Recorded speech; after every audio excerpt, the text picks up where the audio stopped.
शौकत बाती साहब, शकील शेख साहब ने एक बात कही है कि क्या ये सही है कि केस रमजान कुछ बड़ा होने वाला है इजराइल की तरफ से मस्जिद अक्सा में, और उसके बाद डैश डैश उन्होंने कहा है। तो क्या क्या ऐसी कोई खबर है कि 21 रमजान को देखिए, कुछ ऐसा होगा? 21 रमजान नहीं, इनका यह है कि 15 रमजान के बाद, क्योंकि बेनगवीर ने क्या किया, इस जंग के बीच में 1 लाख गन लाइसेंस इश्यू किए। आम फिलिस्तीनियों को, सेटलर्स को, कट्टरपंथियों को 1 लाख बंदूक के लाइसेंस दिए और उन लोगों से ये कहा है कि वो 1 लाख लोग वो बैतुल मुकद्दस में दाखिल हों। अब जाहिर सी बातचीत है, इधर से लाखों की तादाद में मुसलमान होगा, उधर से बैतुल मुकद्दस के अंदर वो दाखिल होंगे यहूदी। तो जाहिर सी बातचीत है, और ये इनका प्लान है 15 रमजान के बाद, मिड ऑफ रमजान के बाद बाकायदा तौर के ऊपर। और बेनगवीर ने जो है सबसे बड़ा, जो शैतान वहां का मिनिस्टर है, समझ रहे हैं बातचीत को, सबसे बड़ा वो है, समुद्रिक है, फाइनेंस मिनिस्टर है, ये निहायत कमीने लोग हैं वहां के, ठीक है।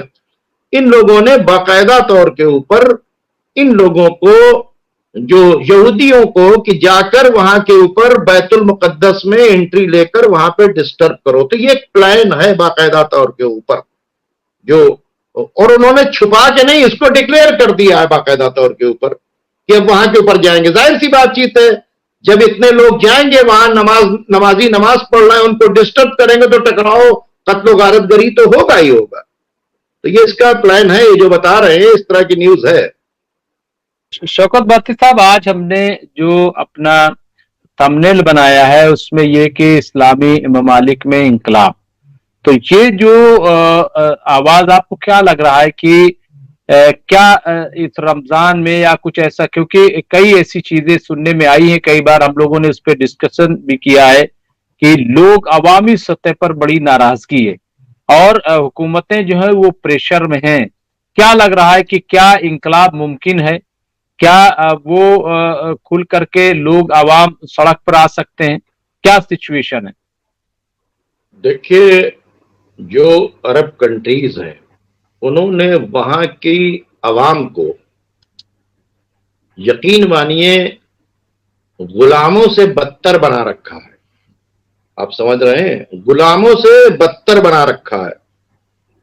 किसी तरीके की वो कॉन्फ्रेंस नहीं कर सकते, किसी तरीके की गैदरिंग नहीं कर सकते, कहीं के ऊपर इकट्ठा होकर भाषण नहीं दे सकते। मैं आपको 1983-84 की बात बताऊं कि वहां के ऊपर यह था कि अगर कहीं पर किसी की मौत हो जाती थी तो बाहर वो बल्ब लगाते थे, और बल्ब जो थे बड़े बड़े लगे होते थे, लेकिन एक बल्ब उसमें फ्यूज होता था और एक बल्ब जल रहा था, होता था, ताकि अगर वहां के ऊपर लोग इकट्ठा हो तो हुकूमत ये समझ ले कि किसी की मट्टी हो गई है। और या कंटिन्यूटी में अगर बल्ब जलते थे, 4-5 बल्ब बांध के लटकाए जाते थे, तो फिर यहां पे आप कोई खुशी की तकरीब है या शादी है। वरना अगर 10 लोग खड़े होकर बात भी करने लगे तो उतनी देर में इनकी इंटेलिजेंस का आदमी आता था, क्या बात कर रहे हो, क्या बात कर रहे हो। ये चीज जो है वो देखा। तो इसके मतलब इन्होंने अपनी आवाम को किसी भी तरीके से, और बाकायदा तौर के ऊपर इनके जो पेड जो मुल्ला हैं, उन्होंने हुकूमत के खिलाफ कुछ मत बोलना, कुछ मत कहना, तुम खाओ पियो। उन्होंने क्या किया है, उनको अच्छा खाना दिया है, पानी को दिया है, दवा का इंतजाम किया है, ऐश व अय्याशी के लिए पॉकेट में पैसा दिए हैं, स्कूल पढ़ने जाएंगे तो उनको पैसा मिलेगा। तो उनको बाकायदा तौर के ऊपर सारी फैसिलिटी दी है, लेकिन फैसिलिटी इसी वास्ते दी है कि तुम हुकूमत के खिलाफ कुछ नहीं बोलोगे। और जब हुकूमत के खिलाफ अगर उनकी ही रॉयल फैमिली के लोग अगर बोल दिए तो उन्होंने उतने, उनके ही शहजादों को उठा के उन्होंने कैद कर दिया। और काफी दिन तक आपने देखा कि उन लोगों को होटल के अंदर जो है, बड़े बड़े जो है सऊदी रॉयल फैमिली के लोगों को, यानी हुकूमत के खिलाफ आप बोल ही नहीं सकते। इस तरह से कोई प्रोटेस्ट नहीं कर सकते। कोई, जैसे हम लोग यहां के ऊपर कोई सेमिनार कर लेते हैं किसी जगह के, वहां आप कुछ कर ही नहीं सकते। वहां जो कुछ है, और मौलवी भी वहां का समझाता है, नहीं नहीं नहीं नहीं, आप अपना खाइए पीजिए ऐश कीजिए, फालतू के चक्कर में न पड़िए, आप अपने काम से काम रखिए, जो कुछ करना होगा हुकूमत करेगी, हुकूमत को फैसला लेना दीजिए कि वो फिलिस्तीन के लिए क्या करेगी, इसराइल के लिए क्या करे। अवाम को बाकायदा तौर के ऊपर उन्होंने गुलाम बना रखा है, ठीक है। तो ये कोई आज से उन्होंने नहीं कर रखा, ये उन्होंने काफी दिन से, अवाम चाहती है। आपने देखा कि जॉर्डन के अंदर ट्वीट करने के ऊपर पकड़ लिया गया, सिर्फ ट्वीट करने के ऊपर। और बहुत से लोग जो इनकी जेलों के अंदर, सऊदी के अंदर बंद हैं, वो अगर आजादी की कोई भी बातचीत करते हैं, कुछ लिखते हैं, कुछ ट्वीट करते हैं, तो उनको उठा के ये बंद कर देते हैं। तो जाहिर सी बातचीत है, अवाम जो नस्ल दर नस्ल जो है इतनी दबाव के अंदर है, ठीक है, वहां का काजी उनके लिए फैसला नहीं करता, जेल में डालकर भूल जाते हैं कब डेट आएगी कब नहीं आएगी। तो वहां से उम्मीद जो है वो बहुत मुश्किल है। लेकिन जब जो है, कहते हैं कि जब जुल्म बढ़ जाता है ना, तो फिर एक लावा फटने वाला है। और मुझे लगता है कि वो दिन दूर नहीं कि लावा जल्द ही फटेगा, जल्द ही फटेगा जी लावा, क्योंकि जी हालात जो है बद से बदतर हो रहे हैं। जयदीप सिंह बुंदेला साहब ने लिखा है कि रिवॉल्ट होगा और 100% होगा, समय लगेगा लेकिन होगा जरूर। इसके अलावा एक जी जी साहब ने और लिखा है कि ये जो है 100% सहमत हो आपकी इस बात शौकत भारती साहब, गुलामी है वरना अब तक क्रांति हो जाती है। एक साहब ने लिखा है कि मिस्र से रिवॉल्ट होगा, जयदीप सिंह ने ही लिखा है कि मिस्र से शुरू होगा क्योंकि अब छोटे मोटे प्रदर्शन होना शुरू हो गए हैं। इसके अलावा शौकत भारती साहब, वसीम खोकर साहब ने कल जिस पर बात की थी दुआ के ताल्लुक से, तो उन्होंने, वसीम खोकर है, उन्होंने लिखा, मुमताज साहब कल जो खबर थी कि सऊदी फिलिस्तीन के लिए इज्तिमाई दुआ करने हो रही है, ये न्यूज गलत है। फिलिस्तीन के लिए दुआ पर पाबंदी है, मैंने कंफर्म किया है। ये वसीम खोकर साहब ने ये लिखा है और आपकी जो बात है उसकी तस्दीक जो है कर दी गई। इसके अलावा वदीउद्दीन अंसारी साहब ने लिखा, यौमुल कुद्स इस बार ईरान के साथ सारे आलमी इस्लाम के अवाम को जबरदस्त तरीके से मनाना चाहिए। तो लफ्ज चाहिए है, लेकिन मुझे ऐसा लग रहा है कि इस बार का मनाया आलमी जाएगा यौमुल कुद्स, इंशाअल्लाह, जी जी इंशाअल्लाह यौमुल कुद्स मनाया जाएगा। और मुझे लगता है कि जो जो इन्होंने मिस्र के लिए कहा है, मैं उस बात को एग्री करता हूं कि मिस्र के अंदर जो है ग्रुप्स काफी एक्टिव हो गए हैं। और जॉर्डन के अंदर भी चूंकि ज्यादातर फिलिस्तीनी हैं, वो कई बार प्रोटेस्ट कर चुके हैं, ठीक है। तो टर्की में भी ये शौकत भारती साहब, जी टर्की जी में भी आवाजें उठ रही हैं, टर्की में। टर्की तो बहुत बड़ा आवाज उठ चुकी थी, लेकिन पता नहीं क्यों वो आवाज दबा दी गई लीडर्स को, या क्या किया गया। वरना टर्की ने तो सबसे पहले बहुत बड़ा प्रोटेस्ट किया था, और इतना बड़ा प्रोटेस्ट किया था, जब इतना जुल्म नहीं हुआ था तब बहुत बड़ा प्रोटेस्ट किया था, यहां तक कि वो अमेरिकन बेसेस तक पहुंच गए थे, वहां के ऊपर बड़ी मुश्किल से कंट्रोल किया गया। लेकिन उसके बाद टर्की की पुलिस ने, टर्की की सरकार ने उन लोगों को किस तरह से तोड़ा, और हालात ये हो गए कि टर्की की पार्लियामेंट के अंदर एक मेंबर ऑफ पार्लियामेंट ने बहुत जबरदस्त तकरीर की थी, और अगले दिन वो, उसकी डेथ हो गई बेचारे की। अब डेथ हो गई कि मरवा दिया गया कि जहर दे दिया गया, क्योंकि वो एक रेवोल्यूशन वहां से शुरू हो गया था। कहां से? टर्की की पार्लियामेंट के अंदर से शुरू हो गया था, और उसके बाद फिर पार्लियामेंट में कोई बातचीत नहीं हुई, और ना उसके बाद वहां से कोई प्रोटेस्ट था टर्की से। तो ये सारी चीजें बताई मतलब समझ लीजिए कि किस तरह से इन लोगों ने लोगों को क्रश कर रखा है। लेकिन ये जो बुद्देला साहब ने कहा है बिल्कुल सही है कि रेवोल्यूशन तो आएगा, आएगा आएगा आएगा आएगा, ऐसा नहीं है। और मैं आपको एक बात बता दूं मुमताज साहब, इसको नोट कर लीजिए। या तो फिलिस्तीन पूरी तरीके से आजाद होगा,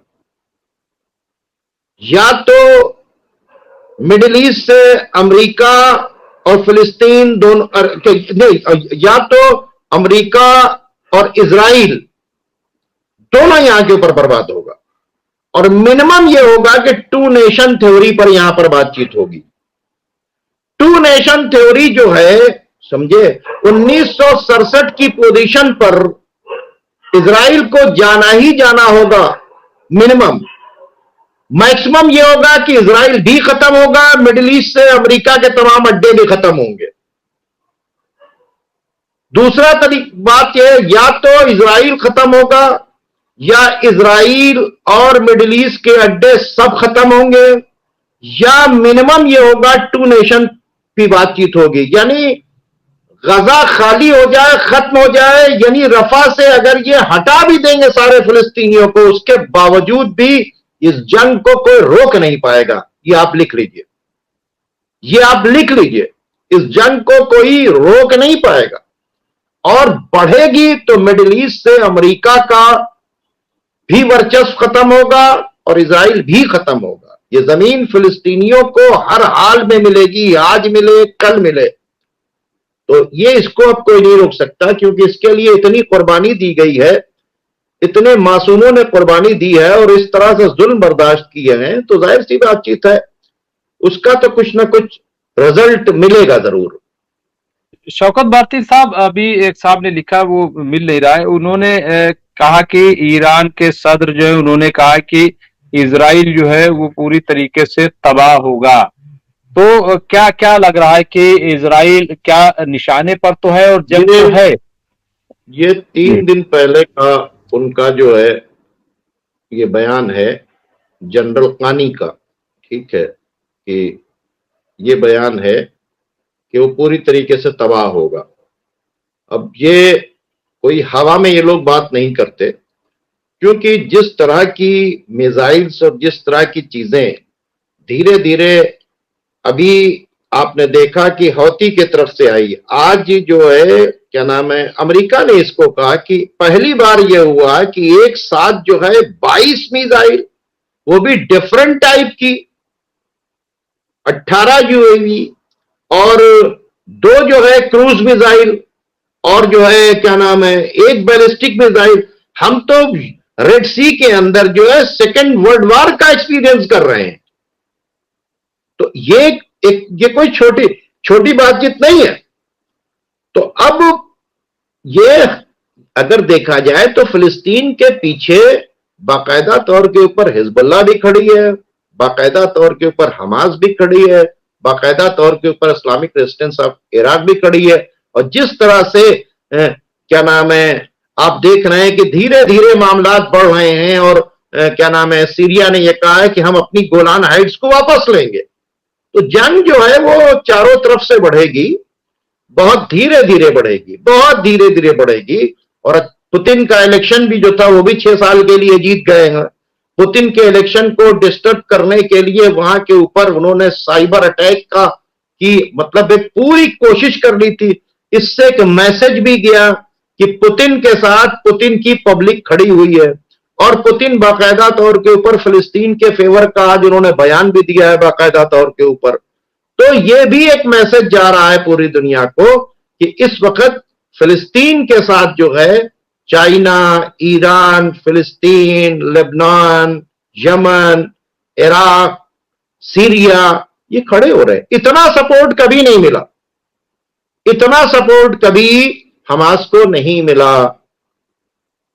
और अभी तक उनके हथियार का नहीं खत्म होना, अभी तक उनके नए नए हथियार का इस्तेमाल करना, उनकी सप्लाई लाइन को न ढूंढ पाना, जो ये सारी चीजें खुद बता रही हैं कि ये जंग जो है किसी और ही रुख पर जाएगी। हाँ, इसमें मैं बार बार कहता हूं कि इसमें कुर्बानियां जो हुई हैं वो बहुत ज्यादा कुर्बानियां हैं और हो रही हैं लगातार। जी, और